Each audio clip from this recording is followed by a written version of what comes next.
Warning! Warning! The following video is intended for educational and entertainment use only.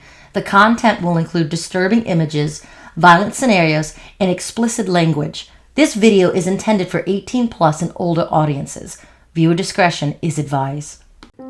Thank you everyone for subscribing to Infinitely Productions. We greatly appreciate your feedback as always.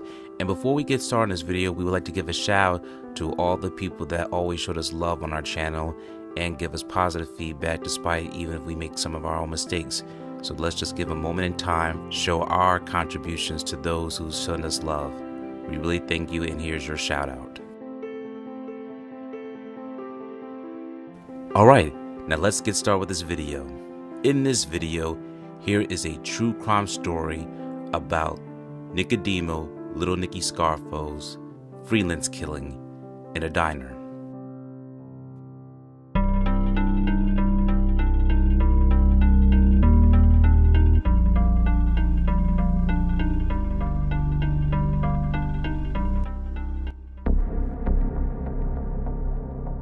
Here we are in the heart of South Philadelphia at 302 Oregon Avenue, Philadelphia, Pennsylvania.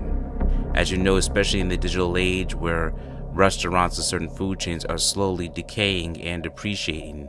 However, we do want to give our service to the Oregon Diner. It is still a beautiful restaurant. However, we do have to be truthful about certain historical events that have taken place here. On May 25th, 1963, a horrific event happened here in the South Philadelphia Oregon Diner. One day, Little Nicky Scarfo, along with his peers, Salvatore Chuckie Merlino'd and Matteo, had accompanied him at the Oregon Diner to have breakfast. When the entourage had arrived at the diner, they bumped into a longshoreman named William Dugan, and is depicted in Philip Leonetti's Mafia prints as a big Irish guy. That's how they describe his physique and description. There is no pictures of William F. Dugan. However, we'll do the best we can based on some news reports so you can get a background image of this character. When William F. Dugan and Nicky Scarfo had encountered each other, they both have a dispute over the seating area around the seating booth. Both men had gotten into a heated argument about who should sit where and who was there first. Now, according to Philip Leonetti's Mafia prints, William F. Dugan had made the first move, and unfortunately, it would be his fatal mistake. William F. Dugan had placed his hands around Nicky Scarfo's neck and pushing him into the counter, grappling and holding little Nicky Scarfo under so much pressure to the point where Nicky Scarfo almost passed out.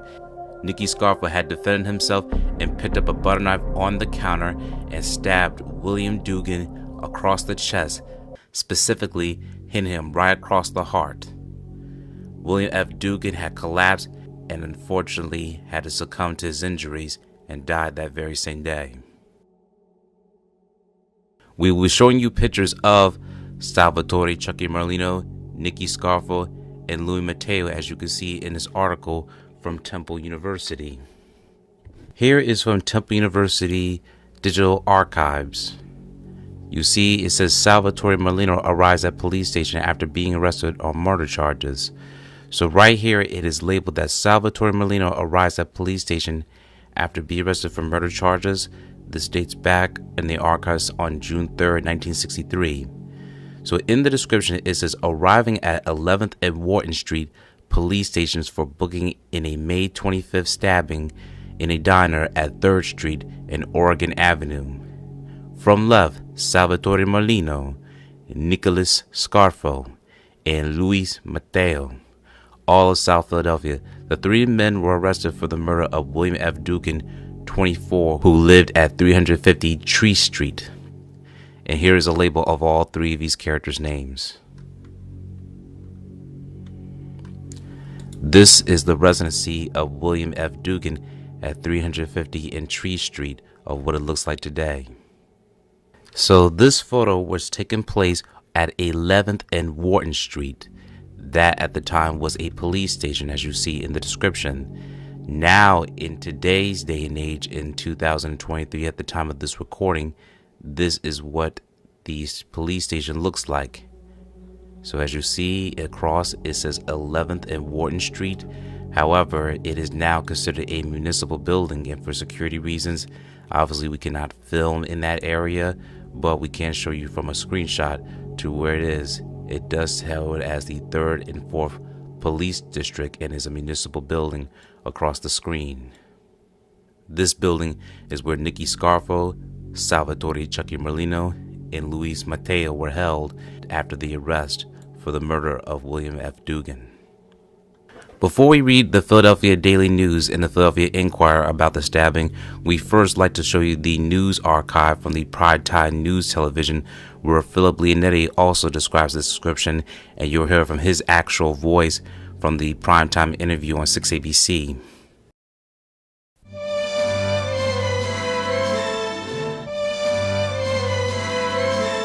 By the way, he is also in disguise, so this is not his natural look. He is covered in makeup, as they said in the beginning of the video, but we'll just get straight to the point to where they go over the fatal stabbing of William Dugan. In fact, Scarfo's reputation for violence was too much even for his own boss, Angelo Bruno, who ran the Philadelphia mob back then. Bruno decided that he'd had enough after Nicky stopped by the Oregon diner one night and killed some guy with a butter knife. Your uncle did a freelance killing with a butter knife? Yeah, he got in a fight with a guy in a diner, and the guy's choking him. And he's reaching, he grabs a butter knife, and he sticks it in the guy, and it hits his heart, and the guy dies. Now we'll be reading from the Philadelphia Daily News. As you can see, it says homicide suspects Luis Matteo, Nicky Scarfo are led from the police wagon into 11th and Wharton Street Police Station. This is Matteo and Nicky Scarfo. 3 men give up in slaying at diner. 3 South Philadelphia men were held without bail today in connection with the fatal stabbing May 25th. Held at hearing from homicide charges at the 11th and Wharton Street police stations were Luis Matteo, 30, of Darien Street, near Wolf, Salvatore Merlino'd, 23, of Jackson Street, near 9th, and Nicholas Scarfo, 34, of Wharton Street, near 13th Street. And this is Salvatore Merlino'd, held without bail. All 3 refused any comments at the arrest on the death of William F. Dugan, 24, of 350 Tree Street, on the advisor of attorney David N. Savitt. Detectives James Lee of the Homicide Unit and Harry Gwynn of South Detective Divisions linked the trio with the murder after a week's quizzing of some 50 persons who were inside the Oregon diner, Oregon Avenue near 3rd, where Dugan was fatally stabbed during a fight. The fight broke out, said Lee and Gwynn, when Dugan left one booth in the diner to talk to a friend in another booth, then returned to find the 3 defendants sitting in the first booth.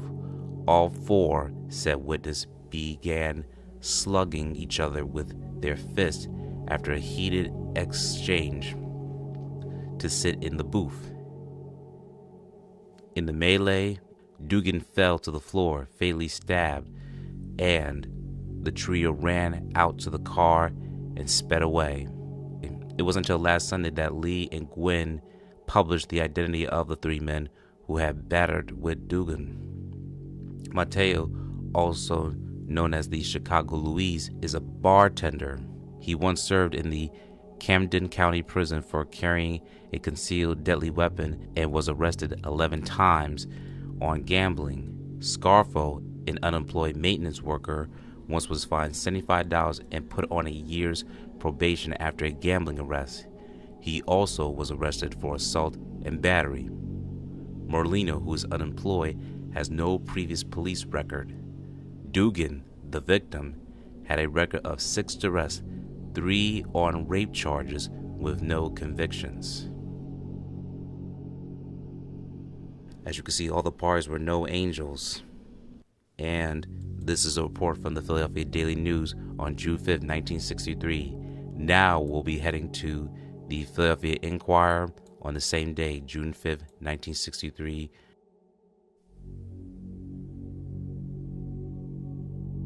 Three men are held for fatal stabbing. 3 South Philadelphia men surrendered Tuesday at police headquarters at 8th and Ray Street in the fatal stabbing of William F. Dugan, 24 of Tree Street near 4th, in a diner at 3rd Street and Oregon Avenue on May 25th.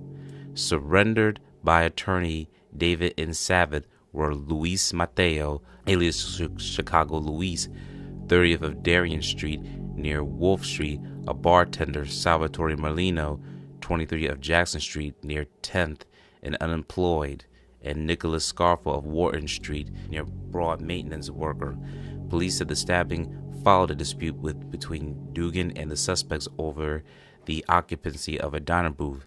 The 3 will have a hearing on homicide charges at the 11th of Wharton Street's police station on Wednesday.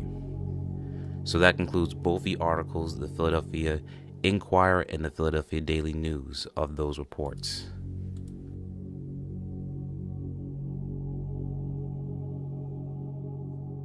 After Nicky Scarfo was from jail, he enjoyed the fact that he took another man's life and had no regrets about it whatsoever.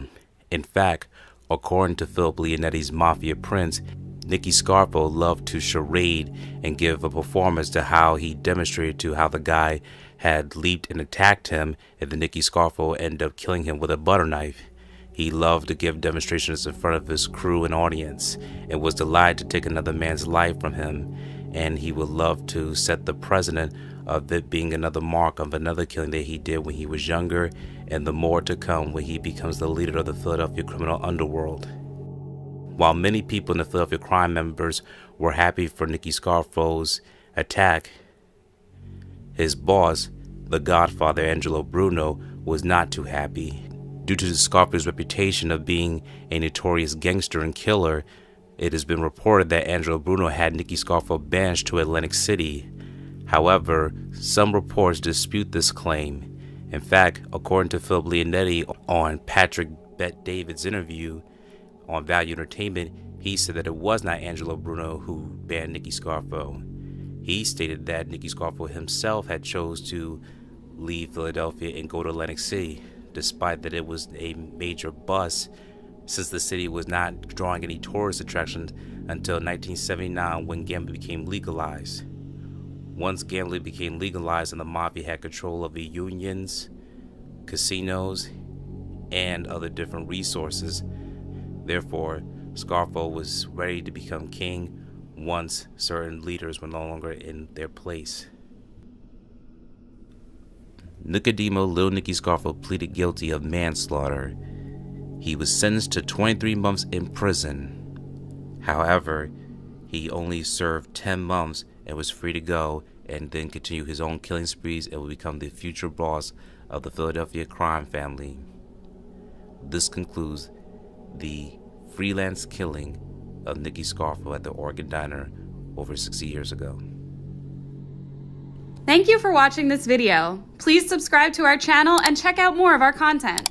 Feel free to give your feedback and suggestions on what we should do next in the comments. This is Infinite Lee Productions. We love ya.